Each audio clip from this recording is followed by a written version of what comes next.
YTN 라디오 황보선의 출발 새 아침 3부 시작합니다. 이번 3부에서는요. 코로나19 상황에 고용유지책 관련해서 임서정 고용노동부 차관과 전화 연결해서 얘기 들어보도록 하겠습니다. 네. 자, 방금 말씀드린 것처럼 코로나19 때문에 특히 취약계층의 어려움, 고통이 훨씬 큽니다. 정부는 이런 취약계층 돕기 위해서 맞춤형 지원하고 있는데 특히 노동부는 증액 예산의 70%를 고용유지 그리고 구직 지원에 집중하고 있습니다. 임서정 고용노동부 차관 모시고 자세한 얘기 들어보겠습니다. 자, 안녕하십니까? 예, 안녕하세요.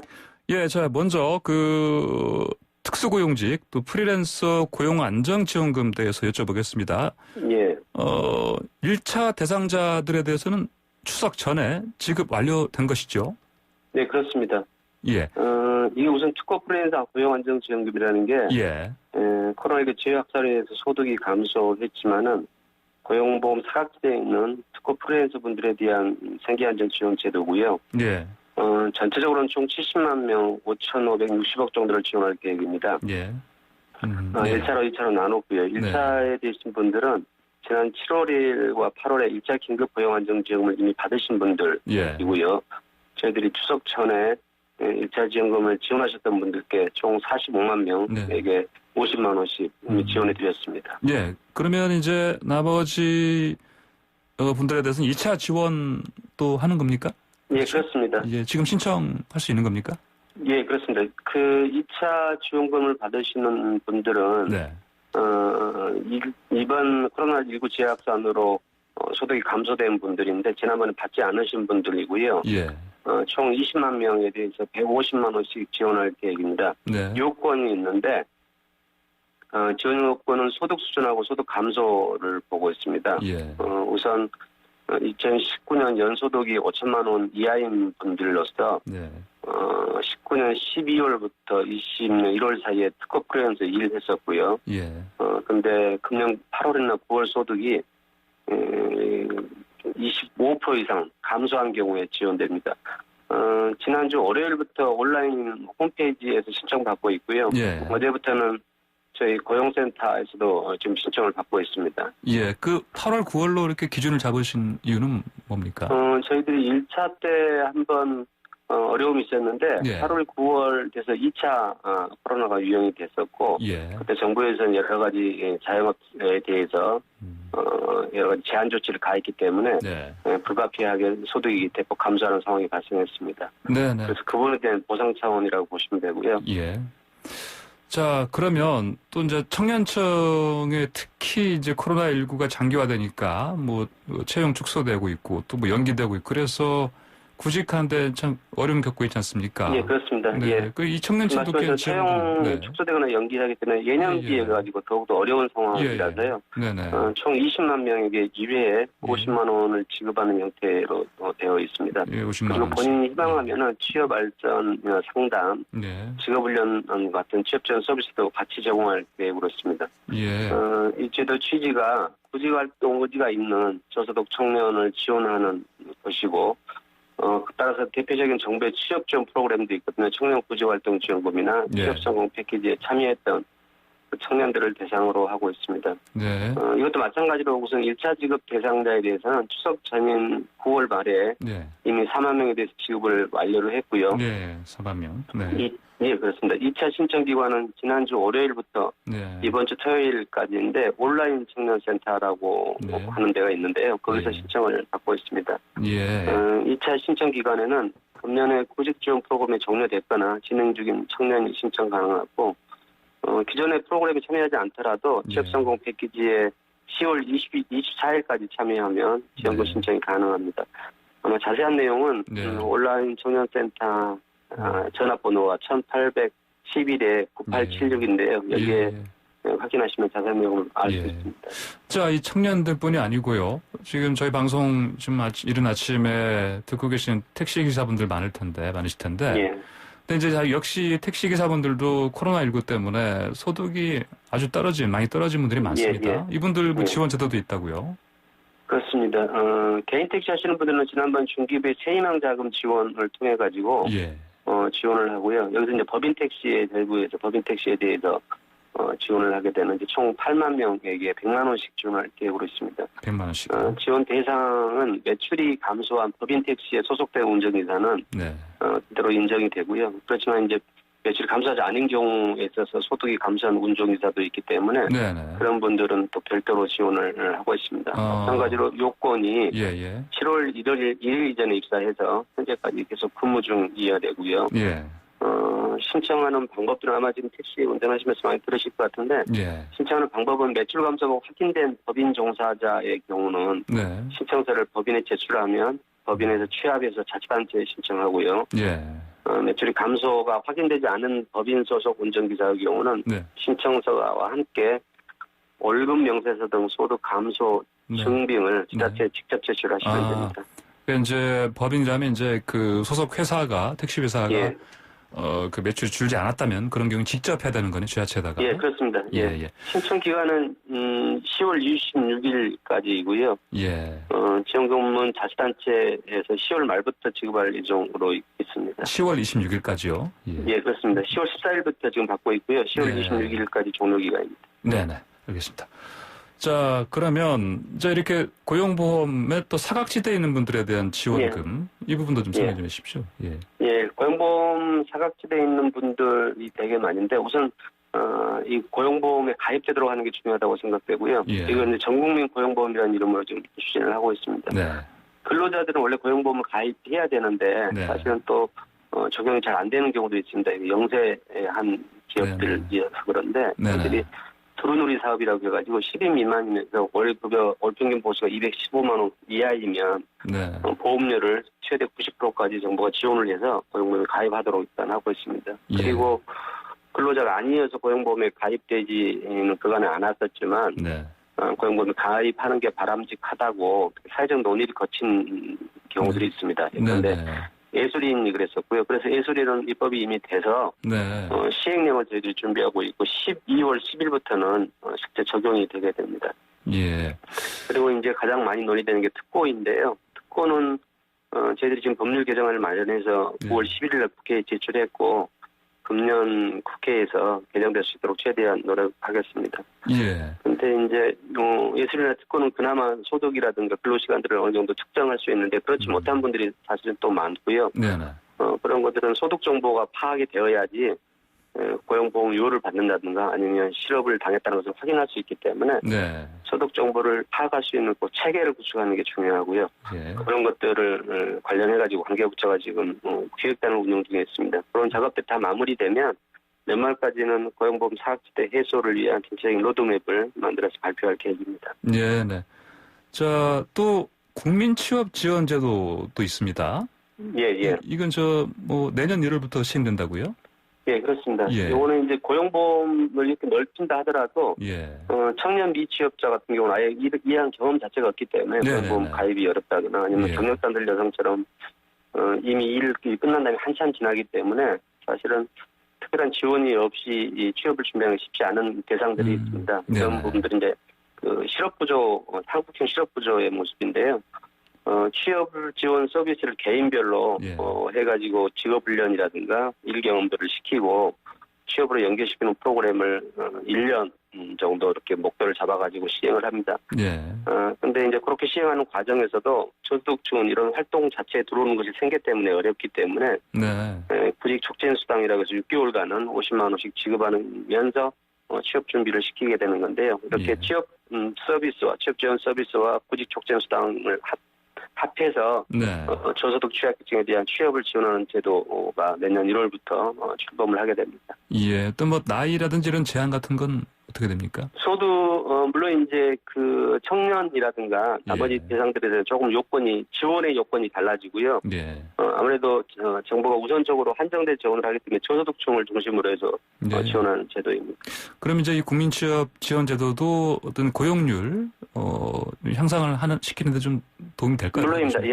사실은 혼자 취업하기가 쉽지가 않기 때문에 이전에 취업성공 패키지라는 그 시스템이 입법화되고 체계화되는 형태로 발전하는 건데요. 취업성공 패키지를 통해서도 이 프로그램에 들어왔던 분들이 한 60% 정도는 취업을 해서 생활을 하게 되는 그런 결과를 가졌었습니다. 네네. 자, 지난 그 10월 초에요. 필수 노동자. 예. 의 안전 그리고 보호 강화 대책 발표하셨는데, 자, 일단 청취자들을 위해서 이게 필수 노동자, 이게 어떤 개념인지 좀 일단 설명 좀 부탁드립니다. 필수 노동자는 아직 완전히 개념이 정립되지는 않았지만 우선은 국민의 생명과 안전, 그다음에 사회 기능 유지를 위해서 꼭 필요한 대면 서비스를 중단 없이 수행하는 분들을 저희들이 필수 노동자라고 보고 있습니다. 그런데 보건의료, 택배, 돌봄 종사자와 같은 분들이 대상이 되는데, 이분들은 되게 코로나19 때문에 보건과 안전에 되게 어려움을 겪었던 분들이고 또 일이 과중하게 갑자기 늘었던 분들이기도 하고요. 안전과 보건에 약간 이게 상당히 많은 부분이 노출되어 있는 보호의 필요성이 있는 분들이라고 보고 있고, 다른 나라에서도 뭐 상황과 요건들에 따라서 조금 개념을 달리하면서 보호 대상으로 삼고 있습니다. 방금 말씀하신 그 필수 노동자 안에 그 택배 노동자도 좀 포함된다 말씀하셨는데, 보도 들으셨겠지만 또 10명째가 올해 또 택배 노동자도 사망했다. 이 보도가 있었습니다. 이제 보니까 근데 택배 노동자 상당수가 또 산재에 또 가입하지 않았다, 이런 얘기가 있습니다. 이런 부분도 그렇습니다. 어떤 그 안전 또 보호 강화 대책 부분에서 좀 보완할 수 있는 여지가 있습니까? 어떻게 보십니까? 택배 노동자 같은 경우는 원래 이제 택배 시장이 최근 들어서 많이 증가하고 있는 상황에서 코로나19 때문에 대면을 하지 않는 물품을 이렇게 요청하다 보니까 훨씬 더 많이 늘어가는 상황인 것 같습니다. 거기에 비례해서 인원이라든가 시설이 보완이 되지 않기 때문에 지금 많은 문제들이 발생을 하는 것 같고요.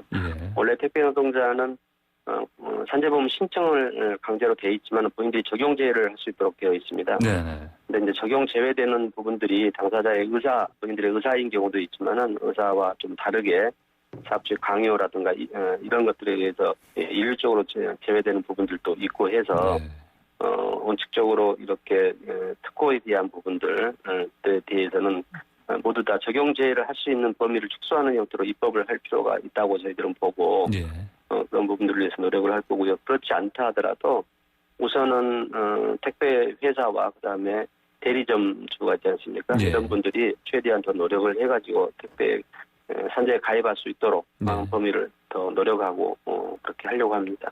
알겠습니다. 임 차관님, 오늘 말씀 여기까지 듣겠습니다. 감사합니다. 감사합니다. 지금까지 임서정 고용노동부 차관이었습니다. 최근 독감 백신 접종하신 분들 많으시죠? 또 뭐 접종 또 하려고 계획하시는 분들도 계실 거고. 근데 이제 이런 상황에서 독감 백신 예방 접종 이틀 후에 그 17살 남학생이 사망하는 이 사례가 좀 발생했습니다.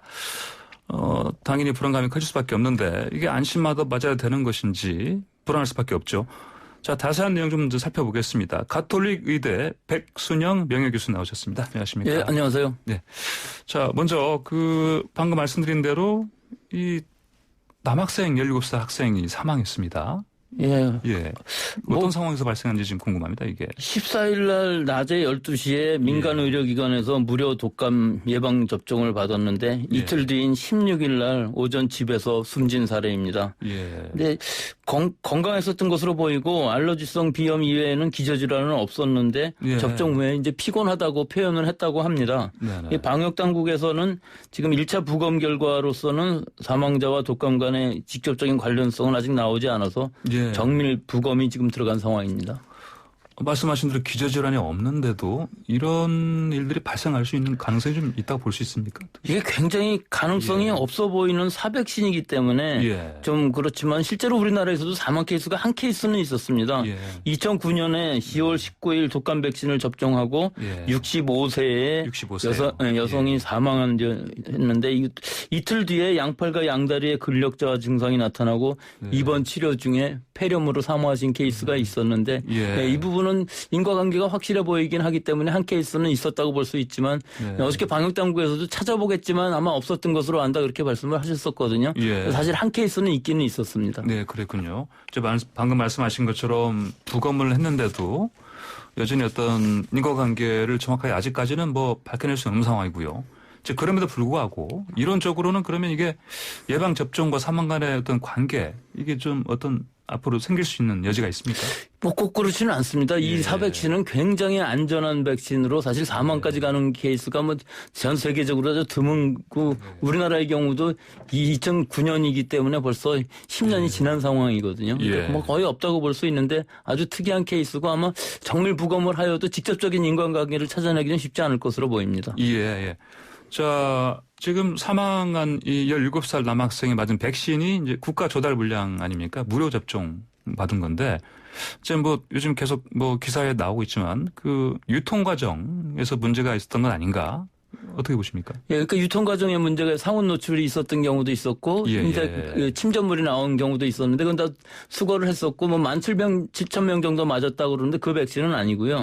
사실은 이 학생이 맞은 백신도 국가 조달 물량이고 신성약품에서 공급한 것은 같습니다. 하지만 이것이 상온에 노출된 적도 없고 하여튼 정상적인 백신이었기 때문에 그런 문제는 아닌 것으로 보이고, 이 무료 접종을 했다는 것이 뭐 더 나쁘다고 볼 수는 없는 그런 상황이기 때문에 지금 그것은 무료 접종이나 유료 접종이나 이런 문제는 아닌 것으로 보입니다. 하여튼 지금까지 조사된 결과로 봤을 때는 이번 남학생 사망 사건은 이를테면 뭐 어떤 유통 과정에 문제가 있던 그런 걸 맞은 건 아니었고, 자 그러면 얘기 나온 김에요. 그 뭐 상온 노출 지금 문제가 계속 사실은 뭐 거론이 되고 있는데 어떻습니까? 이런 상온 노출된 경우에는 어떤 뭐 이후에 어떤 이상한 반응을 보인다든지 이런 식으로 건강에 어떤 해를 끼칠 수 있는 그런 가능성 있죠? 예, 물론 있을 수 있습니다. 근데 상온에 얼마나 노출됐느냐 하는 것이 문제인데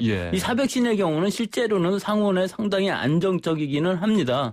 하지만 일단 규정상으로는 이 실온에서 노출되지 않게끔 냉장 보존이 되게끔 콜드체인이 되어야 되는 것이기 때문에 그것이 안 된 것들은 다 수거를 했고요. 실제로 지금 있는 것들은 그런 문제는 없는데 이 단백질이라는 것이 하여튼 우리 몸에 들어가기 때문에 이상 반응을 일으킬 수 있는 접종받은 사람들 중에 한 10% 정도는 어떤 상태로든지 부작용이 나타나는 상황이기 때문에 이 독감 백신을 맞고서 증상이 어떤 증상이 나타나게 되면 지금 보건소라든지 당국에 신고를 해야 될 시기라고 봅니다.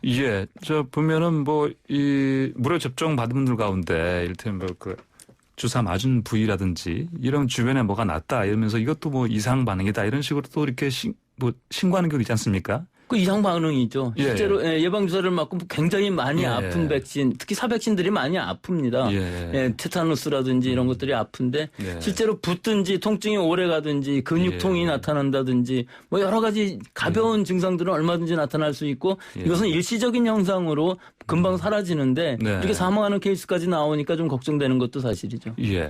자, 보통 이렇게 접종할 때 이제 그 의료진이 이제 설명을 미리 하지 않습니까? 이렇게 나타날 수 있다. 그런 어떤 경미한 증상들이. 근데 그런 큰 문제가 없고.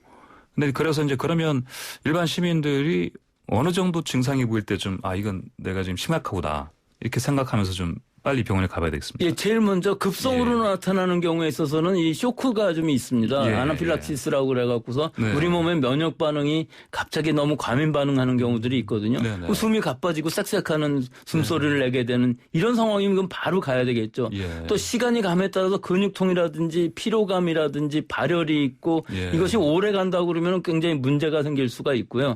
이럴 때에는 뭐 길랑발해 증후군이라든지 이런 것들도 또 의심해 볼 수가 있기 때문에 이건 근데 장기간 걸쳐서 진행이 되기 때문에 하지로부터 시작해서 위쪽으로 올라가면서 마비 증상이 나타나는 것들의 대표적인 것들이 있는데 사실 상당히 드물기는 합니다. 근데 예전에 이 독감 백신을 맞고서 굉장히 많은 사람들이 미국에서 길랑발해 증후군에 걸린 적이 있었는데 지금 우리나라의 상황은 이렇지는 않고 같은 백신을 맞은 사람들이 다 괜찮은데 지금 한 학생이 사망한 케이스이기 때문에 이 부작용에 대해서는 굉장히 심각한 즉 자기 자신이 몸을 추스르기 어려울 정도의 심각한 증상이 아니면 대부분 2, 3일이면 낫는데 굉장히 심하게 부작용 있는 사람들도 많이 있기는 합니다. 근데 요즘은 근데 문제가 그런 부작용이 나타나더라도 사실 응급실에 바로 달려갈 수가 없습니다. 왜냐하면 요즘 코로나19 때문에 그러면 일단 기본적으로 어떤 열이 있으면 일단 받아주지 않는 경우가 많아요. 이제 그래서 이거를 어떻게 뭐 상황이 발생하면 대처해야 될지.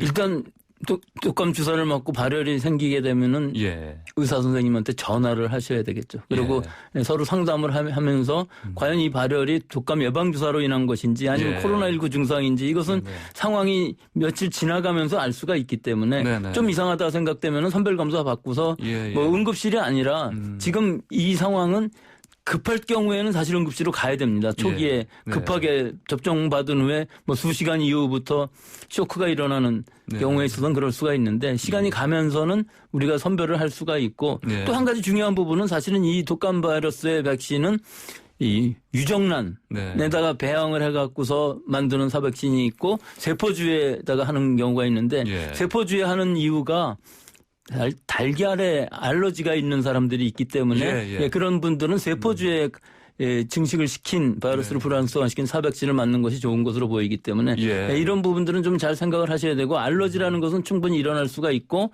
이런 쇼크가 있는 것은 급하게 나타나기 때문에 이것은 바로 처리를 해야 될 그런 상황입니다. 그럼 일반적으로 이런 백신 맞기 전에 말씀하신 것처럼 이렇게 배양 하는 자체가 유정란에서 했는지 안 했는지를 안내를 미리 해주진 않습니까? 그거는 이제 병원에서 안내를 해주실 수 있는 거고 세포주에다가 감염시킨 것들도 다 알고 있기 때문에 병원에다가 말씀을 드리면은 그걸 맞게 해주실 수 있는 것이고 사실은 이런 달걀에 단백질에 알러지가 있는 것은 자기 자신이 잘 알고 있어야만 되는 상황입니다. 그래서 독감 백신 맞기 전에 반드시 자신한테 어떤 달걀 쪽에 알레르기 반응이 있는지는 그건 반드시 좀 미리 파악하고 맞는 게 좋겠네요. 그러면. 그렇습니다.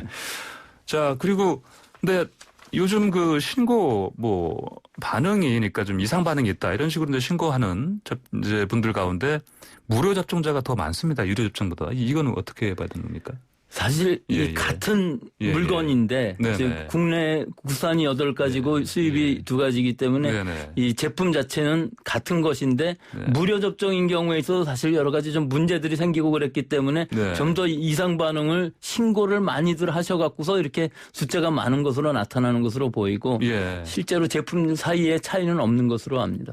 그러면 이제 어쨌든 이번에 17살 소년 사망 사건에도 불구하고 이렇게 크게 걱정할 필요는 없고 다만 아까 말씀하신 대로 달걀에 어떤 알레르기 반응, 알레르기 반응이 있는지 미리 좀 파악을 해야 되는 거 그리고 혹시나 급성으로 진행되는 그런 어떤 반응이 생기면 빨리 응급실 가야 된다 이런 말씀이신 거고요.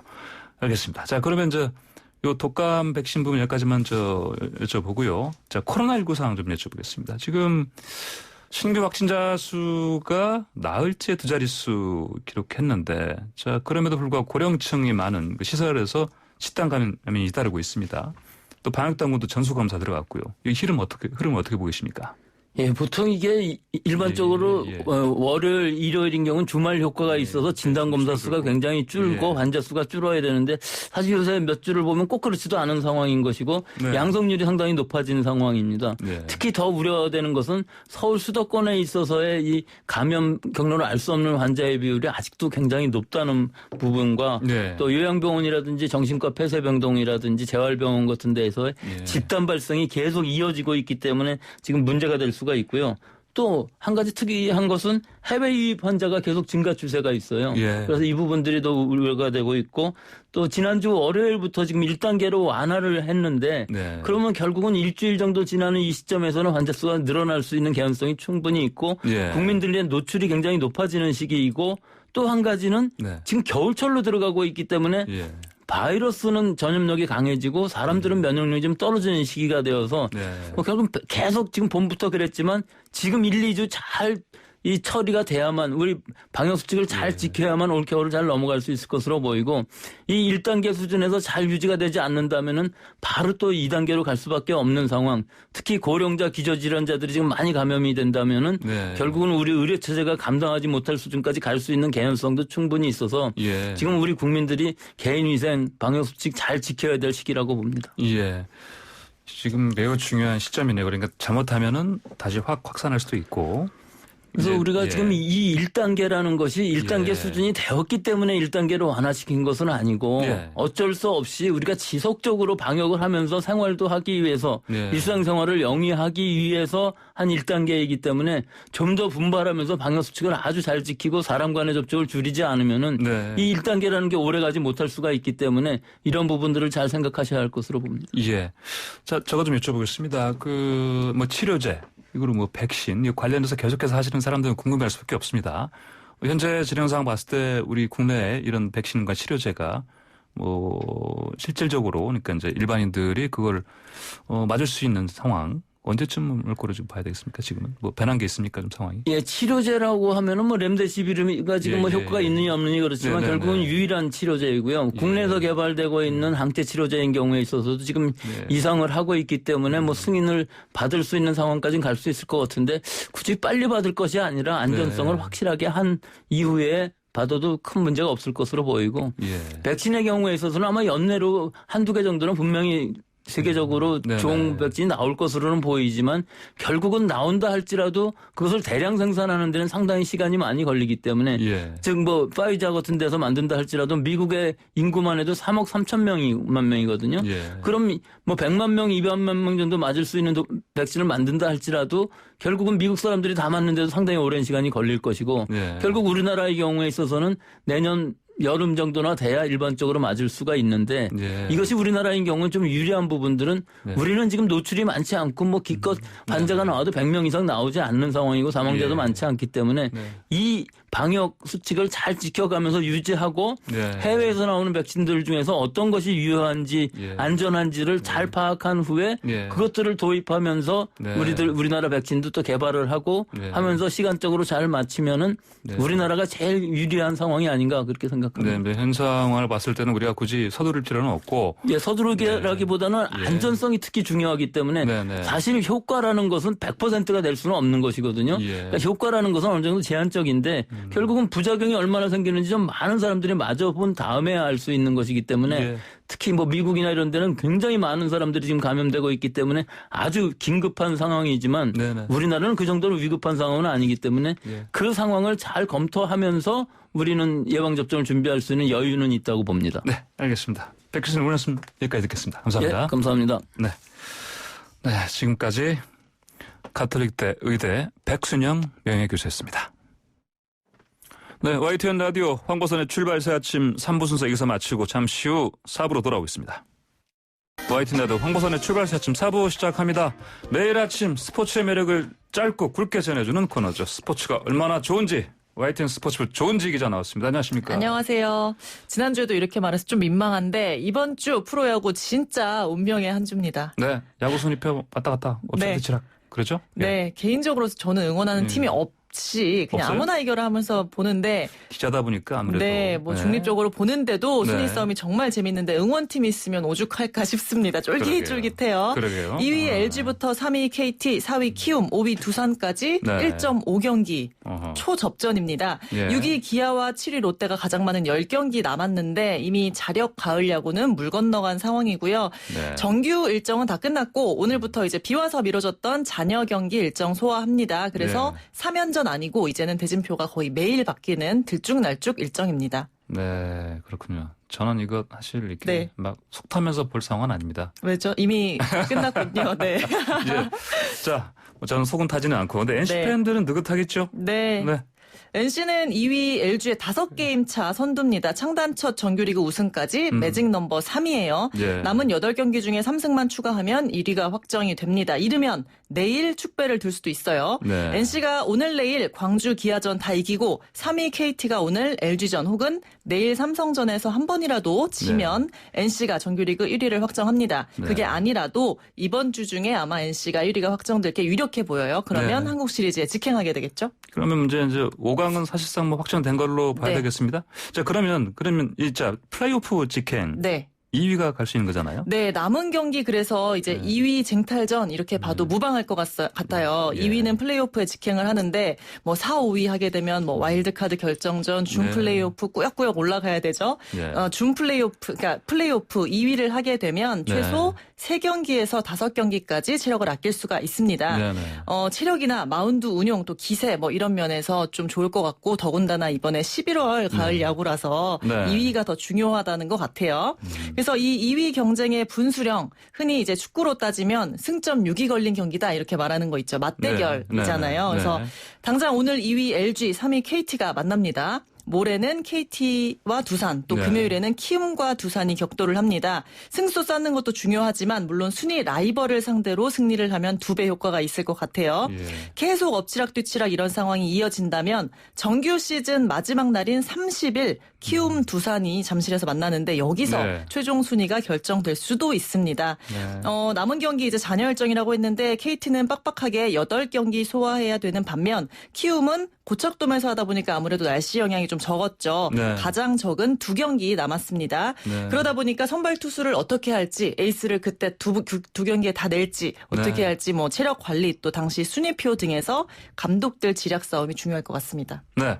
자, 프로농구 선수 좀 볼까요? 전자랜드의 라스트 댄스? 네. 이게 뭐예요? 그 라스트 댄스라는 다큐멘터리 보셨나요? 혹시 농구 황제 마이클 조던과 마이클 조던 관련 얘기죠. 네, 마이클 조던과 시카고 불스 얘기 다룬 다큐멘터리인데 스포츠 팬들한테 굉장히 인기몰이가 좋았습니다. 1997, 98 시즌 끝나고 구단이 리빌딩 하겠다 하니까 이제 그 시즌의 모토였어요. 라스트 댄스 이제 뭐 마지막 춤 뭐 이런 거죠. 끝이라는 생각으로 똘똘 뭉쳐서 그 해에 기량을 제대로 발휘해서 우승을 했거든요. 한국에도 비슷한 상황이 있습니다. 올해 인천 전자랜드 농구단인데 시한부예요. 올 시즌 끝나고 팀이 없어집니다.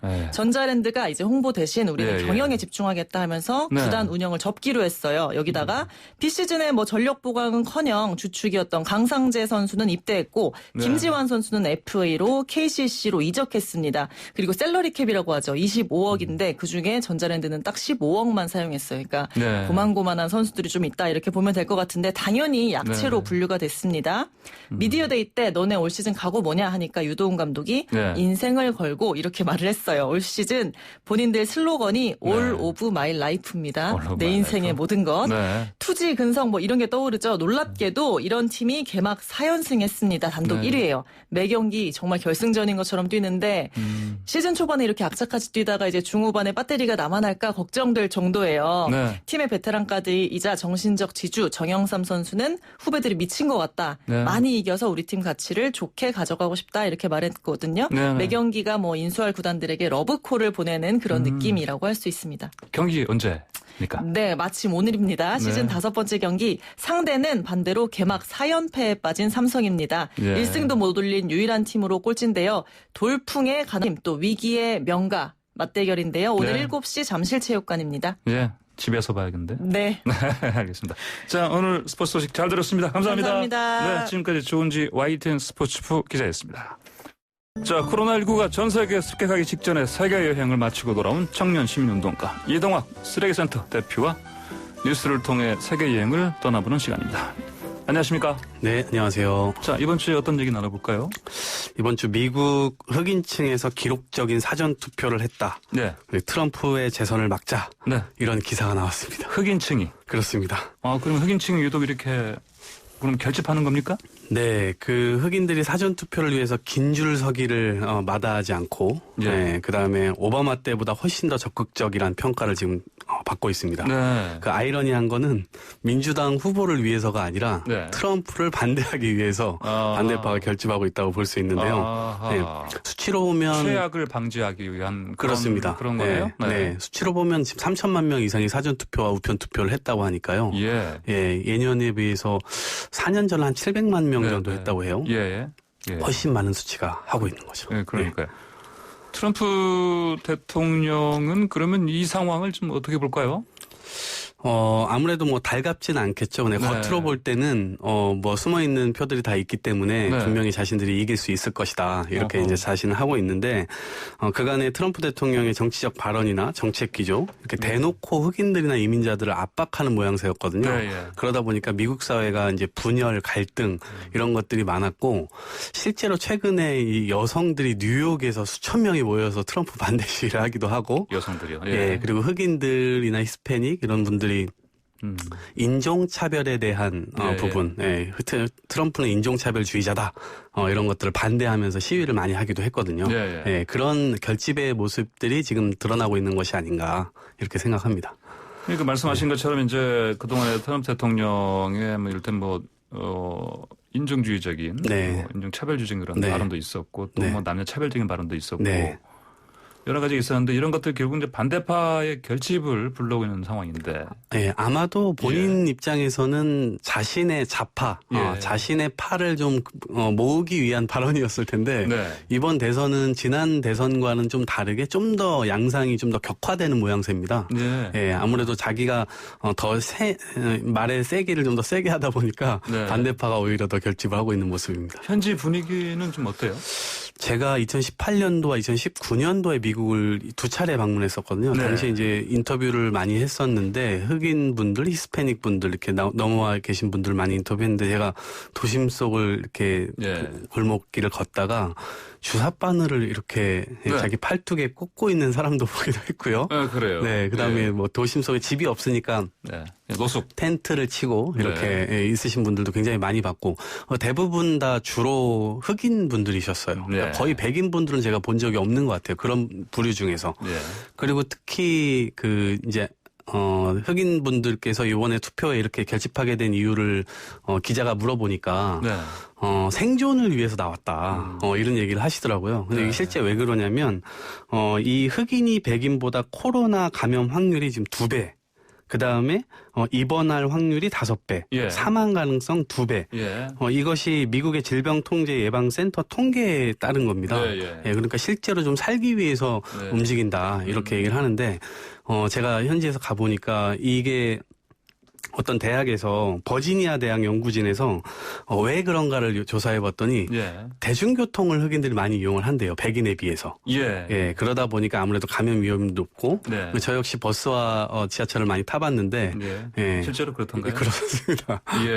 그리고 지하철에서 많이 싸우기도 하고 뭔가 2등 국민, 3등 국민이 이렇다라고 하는 것을 제가 좀 여실히 좀 느낄 수 있었던 것 같아요. 그래서 그들끼리 많이 싸우기도 하고 여러 가지 우여곡절을 겪으면서 살아가고 있는 모습들을 볼 수 있었습니다. 힘든 사람끼리 또 싸우네요. 맞습니다. 그런 상황은 뭐 거기만이 아닌 것 같습니다. 자, 다시 트럼프 얘기 좀 할게요. 그동안에 트럼프가 아까 대통령이 아까 얘기하신 것처럼 단순히 어떤 인종차별이라든지 남녀차별 이런 얘기만 한 게 아니고 다른 또 여러 가지 얘기를 하는 게 많아요. 예를 들면 반중국적인 또 코로나19 발생했을 때도 이렇게 우한 폐렴 이런 식으로 얘기했었고요. 자, 이런 여러 가지 보면 화합보다는 갈등, 대립을 어떻게 보면 결과적으로는 빚어내는 그런 발언들을 많이 했었고 그런 행보를 보였었는데 어떻습니까? 이런 게 어떤 영향을 좀 미치는 것 같습니까? 아무래도 미국 내부에서는 적을 규정을 하는 것 같아요. 이를테면 일자리가 없는 것에 대해서 이민자를 탓하면서 이민자를 적으로 규정해서 자신을 지지하는 사람들의 결집을 도모한다든지 혹은 전체의 이 지지를 도모하기 위해서 외부의 적을 설정하는 거죠. 최근에도 실제로 시리아, 예멘 이런 사람들이 민주당 후보가 당선되면 마구 미국으로 쏟아져 들어올 것이다. 이러면서 구체적으로 나라 이름까지 언급해가면서 외부의 적을 명확하게 해두고 그들을 폭격하는 말하기를 계속 하고 있거든요. 그러다 보니까 미국 사회의 이민자들이나 이런 사람들은 늘 불안함에 이렇게 떨고 있는 것이죠. 그러다 보니까 미국 사회가 계속해서 양분되어 가고 사람들이 계속해서 스트레스를 받고 있는 것 같아요. 특히 최근에 이 버지니아주 같은 경우는 총기가 4년 전에는 지금 같은 시기에 한 50만 정 정도 팔렸다고 해요. 네네. 그러니까 개인이 이제 살아야만 한다. 네네. 이런 갈등이 격화되고 이러면 본인을 지켜야 된다는 의미 때문에 네네. 그런 현상이 나타나는데 현재까지는 8만 정 이상이 더 팔린 것으로 58만 정이 지금 총기류가 팔린 아주 역대 최고치를 기록하고 있다고 합니다. 예, 그러니까 그게 정말 이 나라는 총기의 나라입니다. 예, 그렇습니다. 총이 없으면 존재할 수 없는 것처럼. 예. 개인이 아무래도 개인을 이제 수호해야 된다는 생각 때문에 역사의 이제 시작이 그렇게 됐다 보니까 네. 아무래도 이제 그런 부분들이 많이 퍼지고 있는 것 같습니다. 예. 사실 보면 미국에서 뭐 벌린 컬럼바니였나 이런 것도 있었고 그 여러 가지 다큐 영화들을 보면 이렇게 총기 이것 때문에 생기는 미국 사회의 어떤 문제점들을 발생이 많이 있었는데 최근에도 뭐 총기 난사 사건도 계속 이제 종종 일어나기도 하고 그럴 때마다 이 총기 규제에 대한 문제가 나오지만 워낙 이제 정치인들이 그쪽에 스폰을 많이 받다 보니까 그것이 실제로 법으로 통과될 가능성 거의 없다 이렇게 보여지고 있습니다. 예, 그러니까 버지니아 아까 말씀하셨으니까 버지니아 공대에서 벌써 2007년에 일어난 일이죠. 그렇죠. 예, 그때도 엄청나게 전 세계적으로 알려졌었죠. 재미 한국인 1.5세가 또 범인으로 나타났었고. 자, 그러면 이제 트럼프가 향후에 트럼프의 당선, 그리고 바이든의 당선 이 중에 어떤 식으로 가든 간에 어떻습니까? 미국을 이제 앞으로 어떤 식으로 이제 이 상황을 그러니까 아무래도 트럼프가 당선되면 지금 현재 이제 자국 중심주의의 정책을 우선시할 것이다라고 하는 것이 좀 더 강해진다라는 평가가 많이 나오고 있고요. 그러게요. 오히려 이제 좀 바이든의 당선이 될 경우에는 미국의 원래 기조였던 다자주의 외교 형태로 좀 더 발현될 가능성이 더 크다. 특히 한 5가지 정도를 볼 수 있겠는데요. 트럼프 이후에 나타난 변화예요. 하나는 뭐냐면 파리 기후 협정 탈퇴를 했죠. 근데 바이든이 되면 재가입이 될 수 있겠다. 이런 희망이 나오고 있고 두 번째로는 지난 7월 달에 세계보건기구 WHO 탈퇴를 결정했어요. 그렇죠. 이게 과정이 1년이 걸리거든요. 그래서 2021년 7월 달에 최종 승인이 되는 건데 이것이 번복될 가능성이 있다. 바이든이 된다면. 그리고 세 번째로 이란과의 핵 협상 테이블이 다시 열리게 될 것이다. 그리고 이제 북대서양 조약기구 나토 협력이 강화될 것이다. 이런 것이 나오고 있고 마지막으로는 이제 코로나19 이것 때문에 사실상 굉장히 자존심을 많이 구기고 있거든요. 그리고 실제 트럼프에 대한 불만도 여기에서 많이 고조되고 있는 것으로 생각이 됩니다. 그래서 이 코로나19 등 전 지구적 대응에 바이든이 당선된다면 적극적으로 다시 전 세계적 리더십을 세우기 위해서 나설 것이다라고 하는 분석이 나오고 있습니다. 사실 트럼프 때 그 중동 쪽의 분쟁도 또 이게 또 이를테면 여러 가지 전선을 많이 만들었죠. 이를테면 거기서 주 이스라엘 대사관을 이제 텔아비브에 있는데 그거는 예루살렘으로 또 옮겼죠. 그렇죠. 예루살렘으로 옮긴다고 하면서 또 국제적 분쟁을 계속 만들었고. 팔레스타인 주민들만 거세게 항의하다가 또 뭐 사망 사고도 많이 있었고 그랬었죠. 그런데 이것에 대한 현지 분석은 바이든이 된다 하더라도 이 부분까지는 또 원래대로 회귀시키지 않을 것이다라는 분석도 나옵니다. 그냥 트럼프가 그렇게 기조를 정해놓은 것대로 편한 건 그냥 그대로 가고 모른 척하고 그냥 이렇게 갈 수도 있다라는 거 하는 분석도 나옵니다. 그 부분에 대해서는. 그렇군요. 자, 근데 대북 정책 관련해서는 또 아무래도 좀 다르지 않겠습니까? 아무래도 이제 뭐 트럼프가 할 때 아무래도 우리나라 입장에서는 여러 가지로 좋은 점들이라고 해야 될까요? 그 이전보다는. 그래서 그런 점들이 좀 있었기 때문에 트럼프 효과가 분명히 한반도에 미치고 있는 영향은 있는 것 같습니다. 그렇군요. 자, 그러면 말씀하신 것처럼 어떤 인물이 당선되느냐에 따라서 이제 뭐 세계 여러 나라 어떤 여러 가지 판도가 달라질 상황인데 그 다른 것들도 뭐 들을 수 있을까요? 살짝 언급해 주신 대로 이제 중국과의 관계도 굉장히 주의 깊게 볼 포인트입니다.